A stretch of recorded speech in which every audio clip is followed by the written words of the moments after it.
and it's really designed to make sure that our state agencies coordinate with each other to really use best practices in our use of pesticides, that we minimize the use of pesticides, because we know what an incredible a consequence it is for the children, the families in our community, the fish, our natural resources. I have a public health background, and I have another bill that's somewhat related. It's to reduce toxics in children's products. I'm on the Health Committee and the Human Services Committee, and we spend a lot of time there talking about how to better coordinate services for children who are struggling with behavioral issues, ADD, things like that.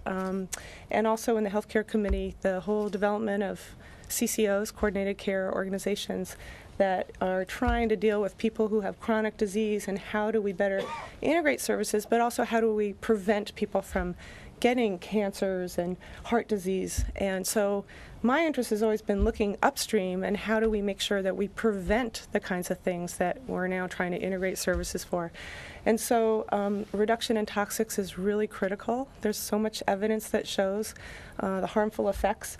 And there's been a lot of good work done by the governor and his team, the Green Chemistry Executive Order, really trying to inspire and support the private industry to take steps to find safer alternatives.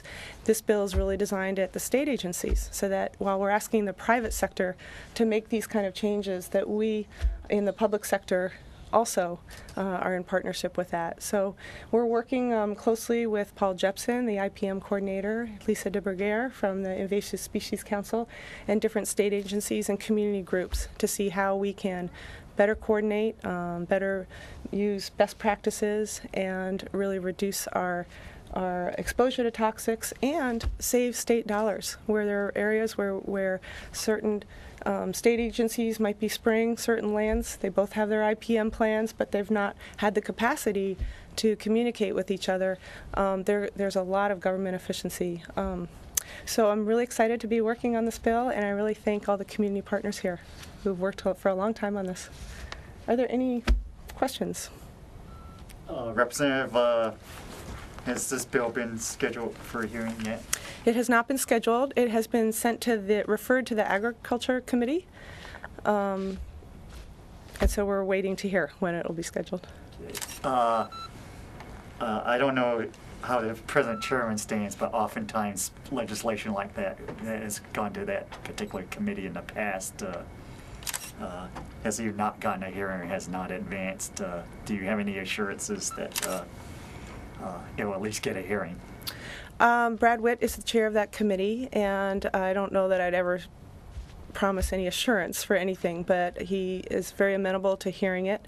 There was some idea that it might go to the Consumer Protection and Government Efficiency Committee, which I serve on, because it really is about consumer protection and government efficiency.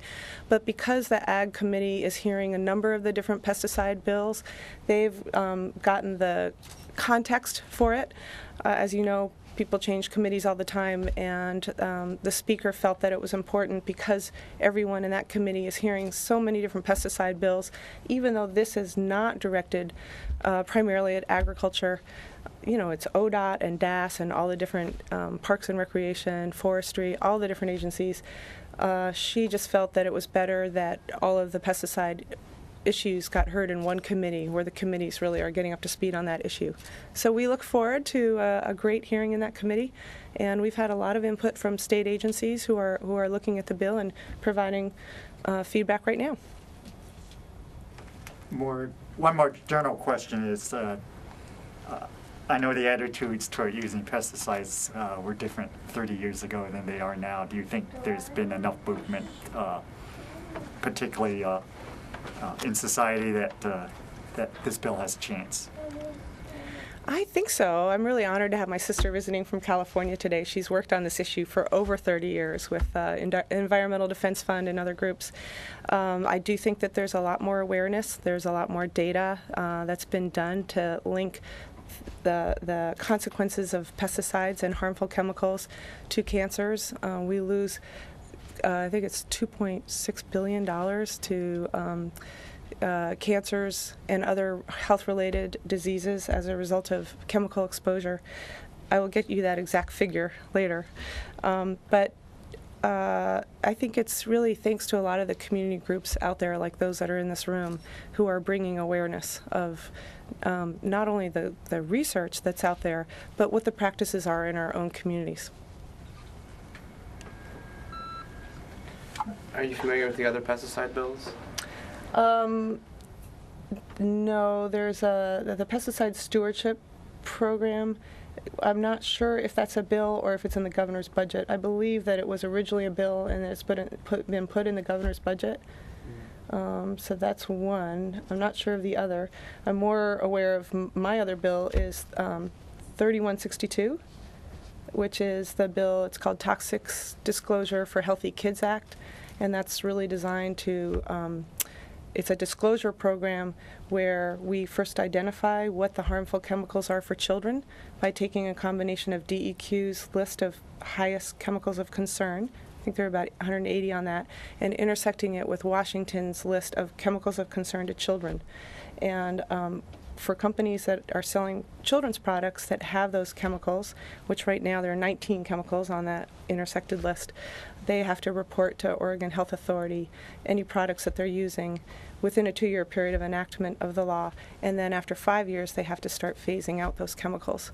So this is another attempt, this one through the private industry, to really track, build the capacity in our state government to track what is the exposure. We don't even know right now how much kids are being exposed to these products.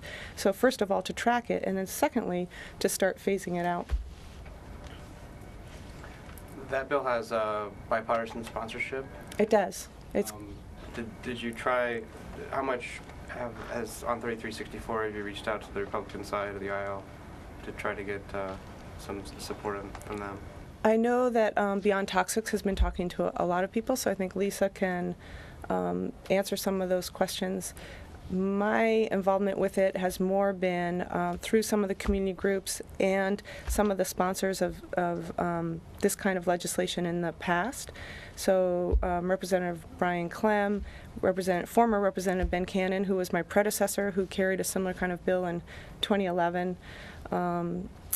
Working with them to kind of find out the history of this. I've been getting more up to speed on this because this is a more recent bill for me, whereas the other bill I'd worked on for a year, introduced it last year as well. So this one I'm newer to, and I've really been trying to build relationships with state agencies. Gabriella Goldfarb, who's the Deputy Natural Resources Advisor to the Governor, getting to know Paul Jepson, Lisa DeBergere. So for me, it's been more getting to know the players and the context before I go out and try to work with my fellow legislators. So that's the next step for me. Is there going to be a fiscal impact on this bill, you expect? We don't know exactly because we're working with the state agencies to ask what this would look like. In some ways, for them to build the capacity to really communicate with each other and build the capacity of the Invasive Species Council and the IPM program, there will probably be some more dollars that are needed to really do that effectively. On the other hand, we think there could be a huge savings to the state.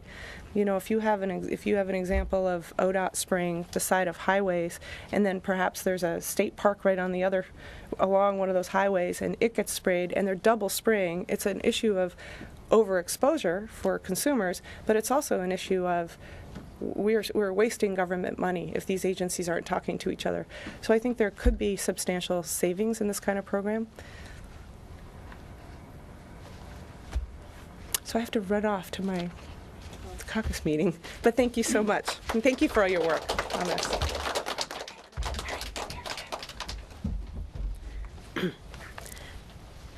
Do I need the stool, or am I? I'm pretty short. Yes or no? It's okay.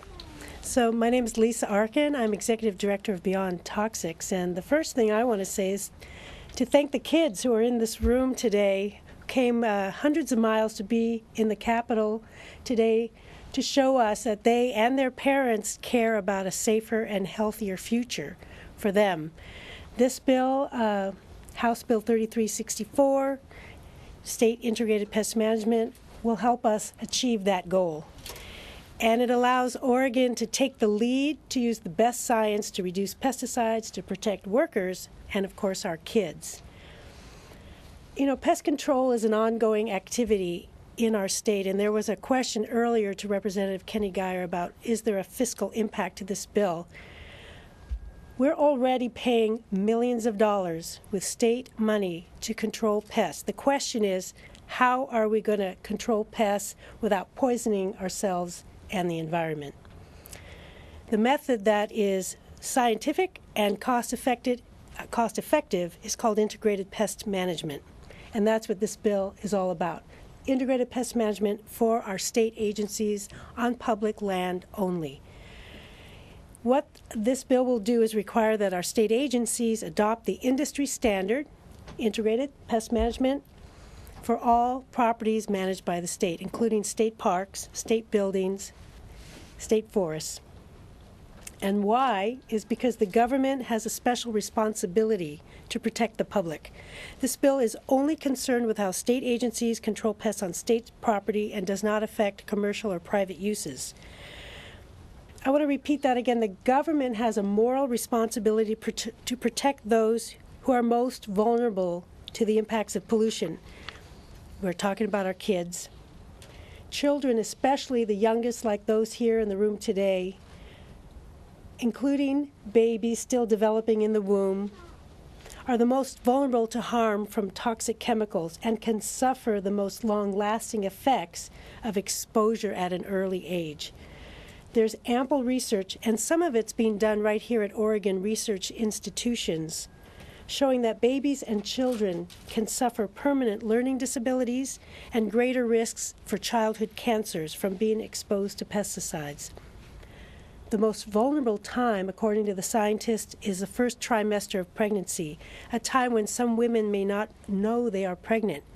And we can't ask women to quarantine themselves from public places. Instead, we should be making public places safe for everyone to go to.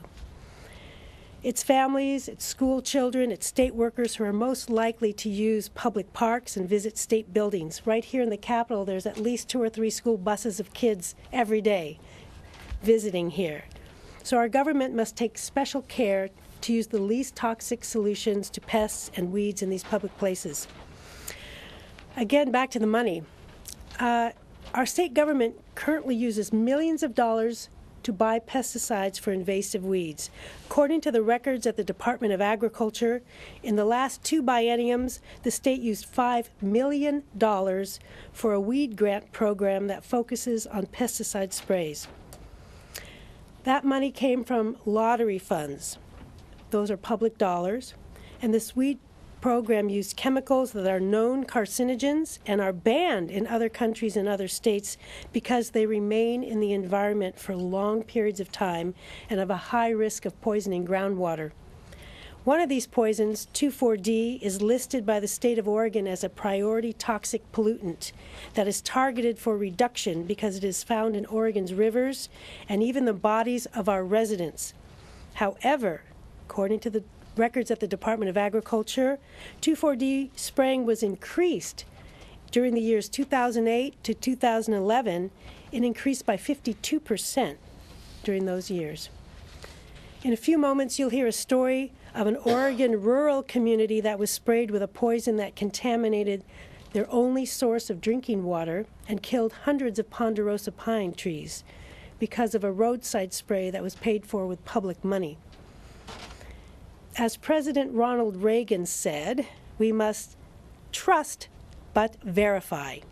The public has the right to know that the public good is resulting from the use of public funds to buy poisons. We need high standards, we need metrics, we need accountability.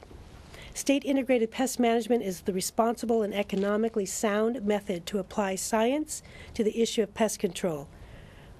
House Bill 3364 will allow our state agencies to coordinate their efforts, track and measure their progress, while also setting up goals to protect vulnerable children, pregnant women, workers, and save the quality of our waters of the state, our streams and rivers.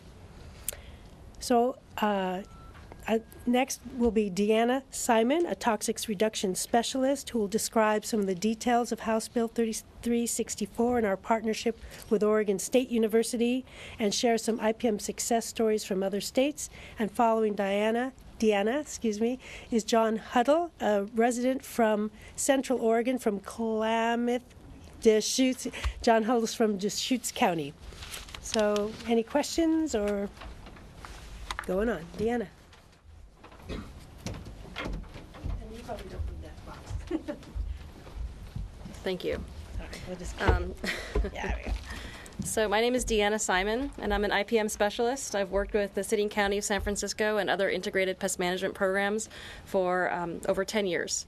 And what I've seen is that integrated pest management, or IPM, truly is industry standard. It is what everybody is doing to some extent. Some are doing it more than others. If you look at San Francisco, look at Washington Department of Transportation, the City of Boulder, the City of New York State, there are IPM programs all over the country. And they are all having great successes with saving money, reducing pesticides, protecting workers, and protecting the users of facilities. Some of them have reduced pesticides up to 70 or even 80%. What typically happens is they take care of the lowest hanging fruit, and then the pesticide reduction evens out because they found a stability. This integrated pest management initiative is not a pesticide ban. People who have done pesticide bans have learned that that is not the way to go, and this is not a pesticide ban. It only applies to state lands, and it is about using the least toxic methods first and only using the more toxic pesticides as a last resort. It's common sense, and it's something that lots and lots of agencies are already doing. So what this bill outlines, and I think one of the most important things of this bill, is that it sets up the Interagency Coordinating Council. That is where members from the agencies that apply pesticides get together twice a year, and they share their best management practices, they share their challenges, they share their successes. In Washington, the Department of Transportation works very closely with the University of Washington, and it has enabled them to reduce pesticide use by 70% on public roadways. It's a very successful program. They're getting a lot of good press and recognition about it, and Oregon is very perfectly positioned right now to be a leader in this field of integrated pest management. The opportunity that exists is that the Oregon State Integrated Pest Management Program already has several staff with a lot of expertise, and they have agreed to head up this interagency coordinating council. So it's a wonderful resource that Oregon already has, and it's perfect right now to bring the different agencies together for Oregon to be the leader in reducing pesticides and protecting workers and protecting the users of facilities. So it is an excellent bill. It is very much based on the public schools pesticide reduction bill, which has been very successful and very well received. It partners very closely with that, and so it's based on an existing model in Oregon, that is working. So there's really no reason not to do it. Oregon is already doing lots of integrated pest management, but the agencies are not coordinated right now. So to coordinate those agencies, there will be lots of efficiencies and lots of potential to enable the agencies to continue doing the right thing and to do more of the right thing. Just quickly, you mentioned that Oregon can be a leader here, and then you referenced the ODOT and, Washington Department of Transportation and the university. So are you saying that there's no other state that has all the agencies come together in this way, or? New York is doing a little bit of it for rats, but no, this would really be the first state to do it statewide for more than just one agency. Yeah, and it's because Oregon is perfectly situated right now. The other piece that really makes this the right timing is that there's the governor's executive order for green purchasing and green chemistry. And this very much dovetails with that. Right now, agencies are required to implement these green purchasing and green chemistry programs, but they really don't have the internal resources always to do that. So to pull everybody together and use Paul Jepson at the Oregon State Integrated Pest Management Program to bring the resources in really enables all the agencies to do what they're mandated to do, but don't necessarily have the resources or the expertise to do. Are there any other questions? Okay, thank you.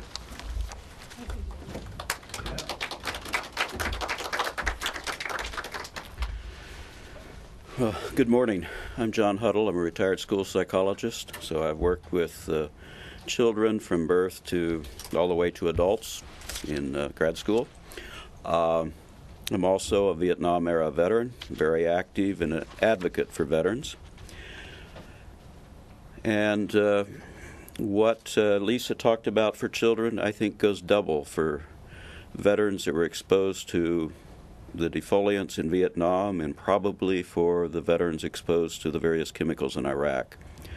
We don't know what the triggers are that cause cancer. Those things happen, and adding another defoliant to somebody that's been exposed 30 years, 40 years ago could be a trigger. Let me tell you about my experience. I ran for office against Representative Mike McLean. In the process of that, got me out into communities. I had friends in North Klamath County. I heard about the spraying that occurred there. What had happened was that a harsh defoliant had been sprayed down there, and residents were concerned. Let me tell you, had House Bill 3364 been in force, I don't believe that the state would have allowed Klamath County to have sprayed Outpost 22K. That's a harsh defoliant that contains picloram. They sprayed it in a residential area with highly porous soils and high water table. At times, the water table is within 2 feet of the surface. Picloram was a major ingredient in Agent White that was used in Vietnam. House Bill 3364, as you've heard, requires accountability and transparency. What happened down there is trees started dying. One of the residents in North Klamath County, Mr. Bill Scally, got the evidence. Klamath County was denying that they'd done any spraying. He got the evidence that the spraying occurred and confronted their pest management coordinator or supervisor. They finally admitted it. A gentleman by the name of Dan Harshbarger and Lola and the late Cliff Nelson. Cliff was a Vietnam veteran and a Korean War veteran. Decorated veteran, spread the word. What happened was trees were dying. A 250-year-old ponderosa pine that died.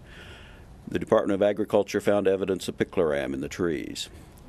When I went to the meeting that of the local residents down there at Cliff and Lola Nelson's, actually in their shop where the road district met, I began to hear symptoms that sounded a lot like what I heard from veterans that had been exposed to Agent Orange in Vietnam. They talked of people's hair falling out. They talked of pets, dogs' hair falling out. There was allegations of vomiting and headaches and nosebleeds and things like that. Those are all unsubstantiated because there was no testing done. By the time they realized that there was a problem, it was a year and a half later. That was in October of 2011 when I went to that meeting. I had been to a DEQ meeting in Lapine. DEQ had been confronted by Dan Harshbarger about the problem there, and DEQ said, well, we've not been invited in, we can't go in. Department of Agriculture said, well, we can't force them to go in. The residents at this meeting in North Klamath County were complaining that the Klamath County Department of Health Department was stonewalling them, was not returning calls.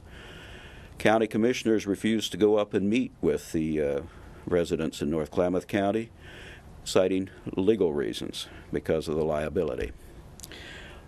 I'm an old advocate. I was a civil rights advocate when I was in the Deep South getting my last degree.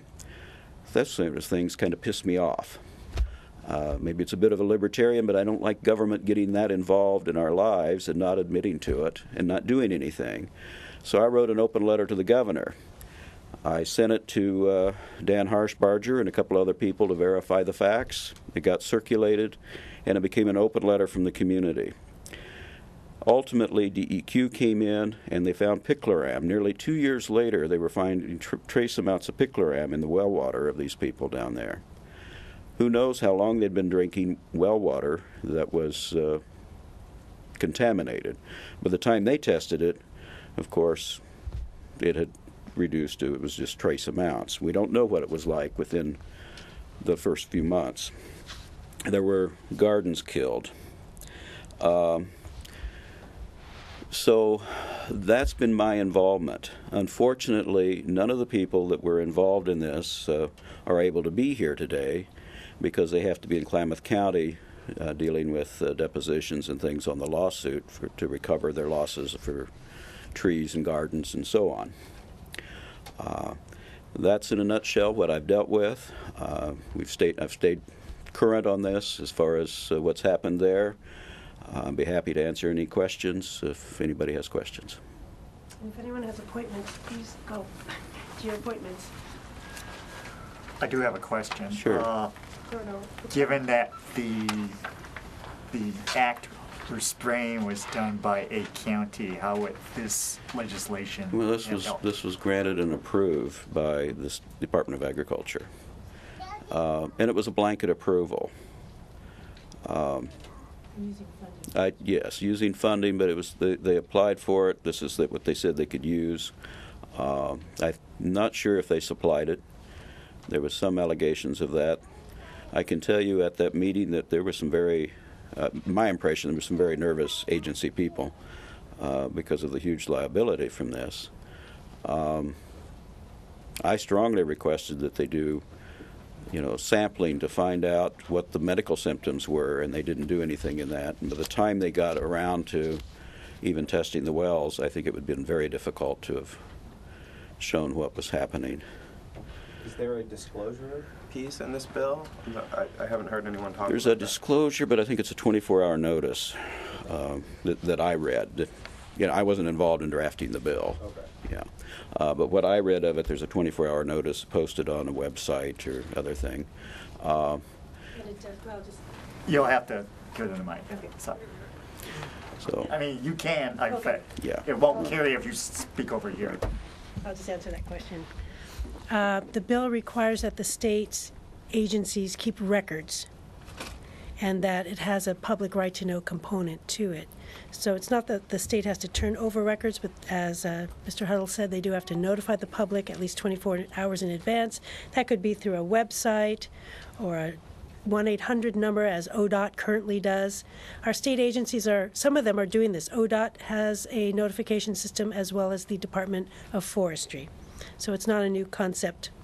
And also this poster here has the pictures of the people that Mr. Huddle was referring to. There. Thank you. When you say the records are going to be open to the public, they're subject to Oregon's public records law? That would be correct. Okay. I had a question on the earlier point. So if the state authorizes the spraying or funds it, it too would be covered, even though the actual operation would be done by an entity other than a state agency. Would that be covered under this bill?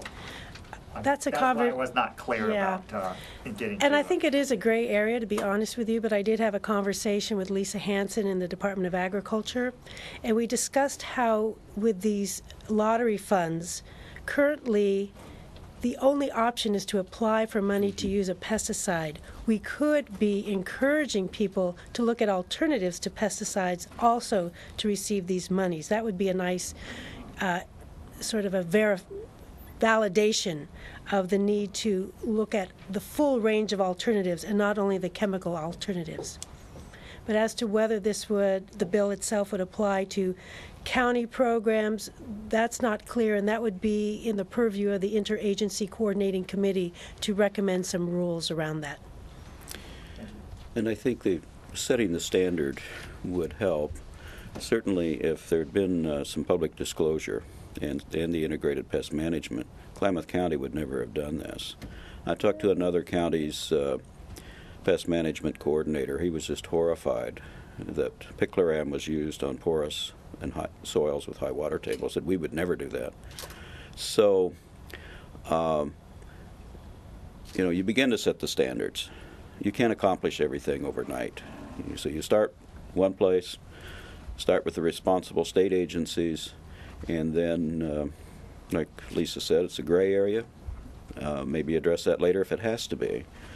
When you talked earlier about fiscal impact, think of the impact that's occurring on Klamath County from the lawsuits from this, and the impact of a family that has move to a rural part of Oregon where they can grow their own food and can't grow it on their property. That takes years before this leaches out of the soil. It kills all broadleaf plants. So it's not a, you would never use it. It's clearly indicated on the label. That's the other part of this. All right. Yes? Has there been an epidemiology study on the community? No, no. I really strongly stressed, but, you know, and given the time, you see, it takes a year from the time it was sprayed before you begin to notice it killing trees. And so people didn't know. They had been told that the county would come out and take care of spotted knapweed, which is a difficult to eradicate invasive species. However, there's other things that work, including close mowing, digging it out, and of course now, you know, the residents would have preferred to take care of it themselves, but the problem with all of this is, you know, by the time you know, it's so long, and then by the time anything happens, it was another year. But there's a lot of veterans. The Lapine Basin has over 3,000 veterans out of 21,000 residents. I would think for the adult population, there's probably 20 to 30% veterans. And a large number of those are Vietnam-era veterans. Thank you very much. And the Thank kids you. are available for any camera shots. And one over here.